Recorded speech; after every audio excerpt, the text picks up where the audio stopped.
Zeller tried to throw it out of bounds. Corky James spots Zach LaVine and put that one into the dunk contest. The 360 slam. Oh, man. Steve Clifford wants a timeout after that.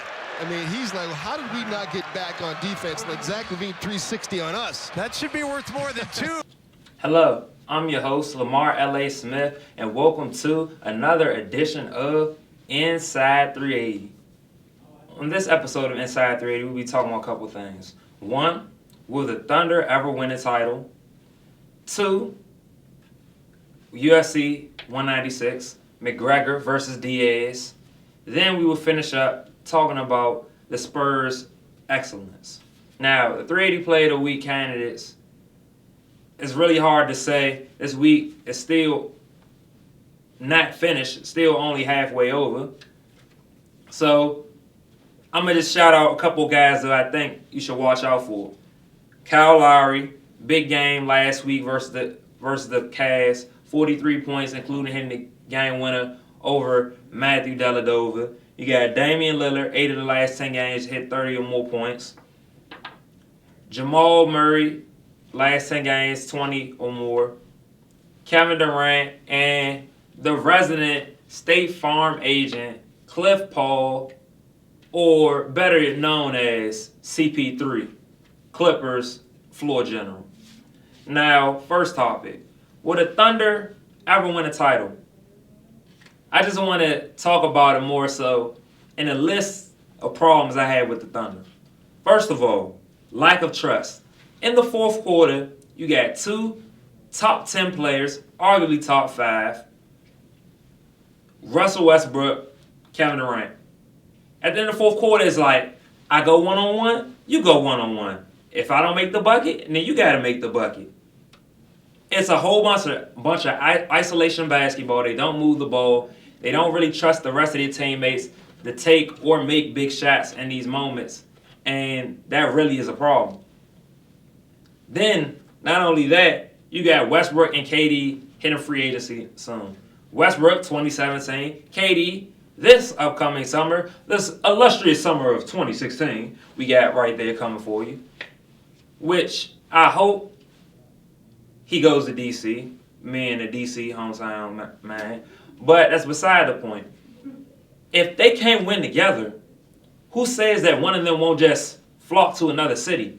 It happened with LeBron. It's happened with plenty of other stars over the last 5 or 6 years since LeBron eventually left to go take his talents to South Beach, as we all know. But that's a big deal right there. Then after that, you got, they're 2-5 since the All-Star break. This is the push towards the postseason.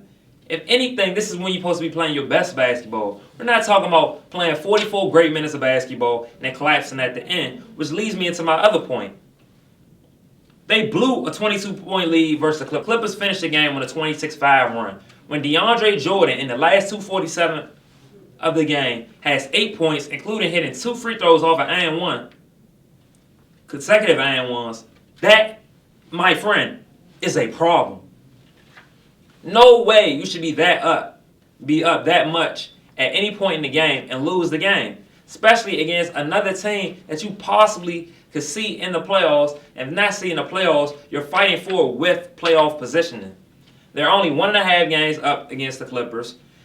Season series is 1-1. It could go either way.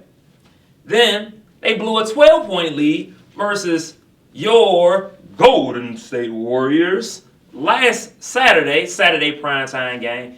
They were up 12 with 5 minutes left, and then the chef got the cooking. That's a big problem. Now, Steph is Steph, but Kevin Durant threw away the ball when you were up 2 with less than 15, 20 seconds, however long left. Coming up the court, loose ball, 3 seconds. Clay has the ball in his hand, passes to Iguodala. Iguodala draws a foul on Kevin Durant. Kevin Durant gets his 5th foul. 2 problems. Then, next thing you know, overtime. A minute in, Kevin Durant gets his 6th foul, sitting on the bench. So the last 3.5 minutes of OT, KD is sitting on the bench while his team is playing.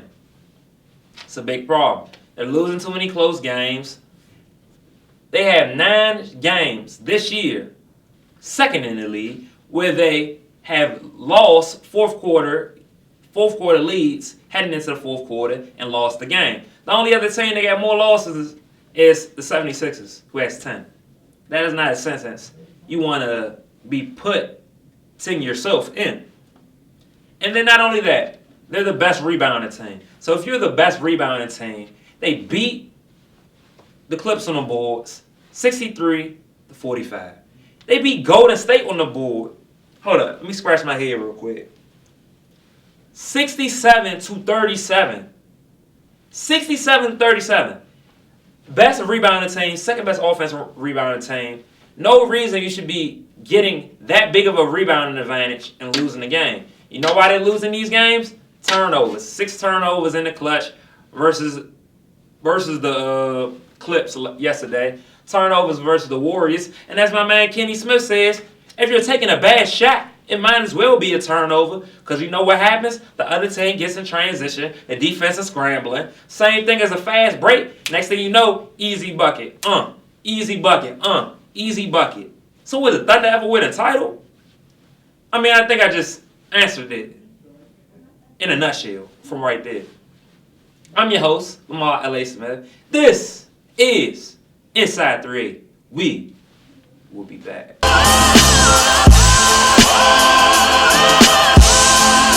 Slips for 3 in the win. Rebound. Johnson. Johnson has hit 2 enormous threes. This one's good if it goes. Oh, dude! Oh, my goodness! Cow! Are you kidding me? Are you kidding? Now we don't see him in the screen, but they're celebrating, and they give an opportunity. In the left corner, weighing at 175.9, we got Connor the Notorious McGregor. And in the right corner, we got American-born breed, 6 foot 170, Nate Diaz. As the introduction may have let you know, we got McGregor the McNasty versus Diaz. Yes, Diaz. It was supposed to be Dos Anjos, but he broke his foot. And as the various expletives showed us how McGregor felt about that, he basically said he punked out, he wussed out, he was not ready for the show that was Connor the Notorious McGregor. And now we have Nate Diaz. Now, the tell of the tape, you got 1 is 19-2. I still want to refer to anyone, how in the world did he lose 2 times? 2 times being submission, but it's still a shocker to me. Then you have Nate Diaz, 19-10. Connor McGregor, KO percentage, 89%. Diaz, 26%. Now, 1 has a 76-inch reach, Diaz, 74-inch reach, McGregor, 40-inch leg reach, McGregor, 38-inch leg reach, Diaz. The biggest thing that I noticed, though, is a 5.53 hits landed per minute by McGregor, only to Diaz's 4.3 per minute. That's crazy. Now, McGregor said in his post-conference about the matchup between the two, in the post-conference, he said that he will KO Diaz at some point in the 4th round. He said he respects Diaz, but this is just business. He does this. This is what he do. Conor McGregor. What more can you say? Now, I predict that Conor McGregor is going to win. Now, it was a whole bunch of heated arguments about, Conor McGregor doing steroids. But as Conor illustriously pointed out, 2 members of his stack pack, Diaz, his colleagues, were caught doing steroids. So that's a head scratcher. Then you also have all this talk about how, McGregor, the only heavyweight he does is his checks. He took pity on Diaz, wanted to throw him a bone. And he said what I thought was hilarious. How does it feel to be a millionaire? What more can you say? The dude oozes charisma. He backs up everything he says. He had the quickest title fight ever. How in the world he knocked out Jose Aldo in 13 seconds? Jose Aldo had extra time to prepare for Connor McGregor, and he still lost in 13 seconds. That's a little bit concerning. Connor McGregor, Nate Diaz, UFC 196 this weekend, main event. Watch it, because if it's in my power, I will make sure I have my eyes on that screen, because Connor McGregor definitely will not disappoint. That's Inside 380, UFC 196. I know I didn't give Nate Diaz too much love, but was it even necessary? If we all know, and I know, McGregor is leaving the champ. That's Inside 380. Coming back.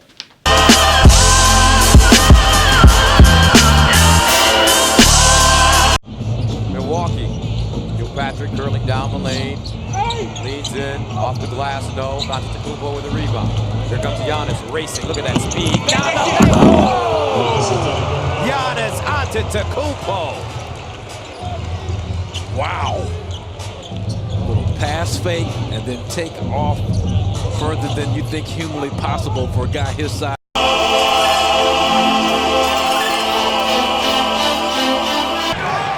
Makes it easier for a defense, correct? Defense did not have to. Whoa! Excuse me! No defense can stop that. He's ducking in mid-sentence. I don't know if we're trying to talk about trying to make the defense move, and Giannis gets off a dunk like this. Coming down, pushing it coast to coast, that long one too, and man!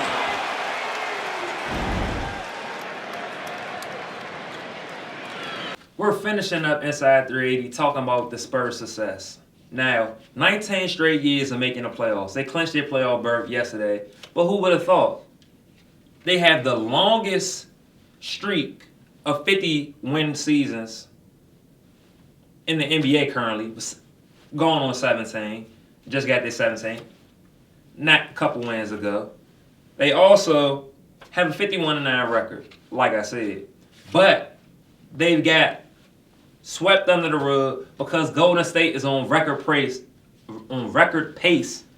to beat the Chicago Bulls of 95-96 record for wins in the season. And the chase for 73 is still alive with them. And they're still undefeated at home. But the Spurs are still undefeated at home. They have the fourth longest home winning streak in NBA history at 38 games and counting. And they shouldn't be overlooked. You got Greg Popovich, easily one of the top 5, in my opinion, top 3 coaches of all time in NBA history. You got, every year, they find ways to get guys for cheap and turn guys that no one's ever heard of or paid attention to into ballers. You got Patty Mills was playing in Australia after having problems sticking with the Trailblazers. Comes to San Antonio, role player, and he killed my Miami Heat in 2014 NBA Finals. You got Danny Green. Danny Green didn't even play in Cleveland. He goes to San Antonio. He's a starter. He set the NBA Finals record for threes made. And he bowls. One of the best defenders on the wing in the league. You got guys they draft. Kawhi Leonard, stud. George Hill, when he played with San Antonio, stud. It just goes on and on and on. And we talking about, since they're so good, they're getting second-round picks to play this good. Manu Ginobili was the last pick in his draft, Hall of Famer. Tony Parker was one of the last picks in his draft, Hall of Famer.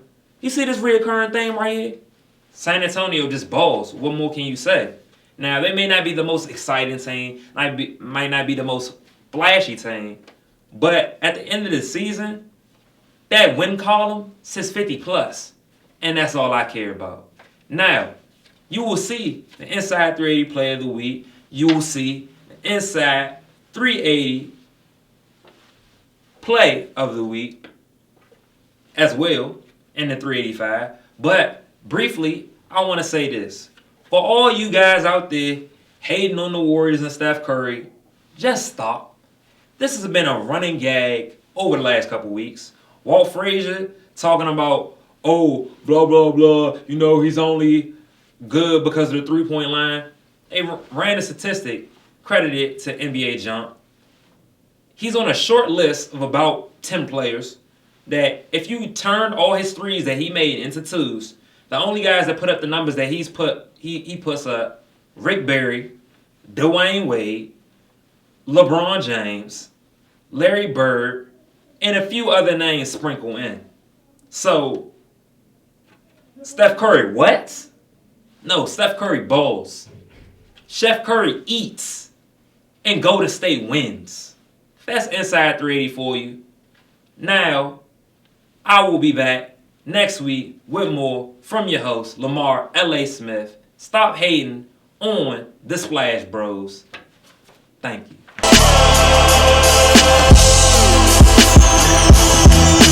Gets the reverse layup. Double reversal edge.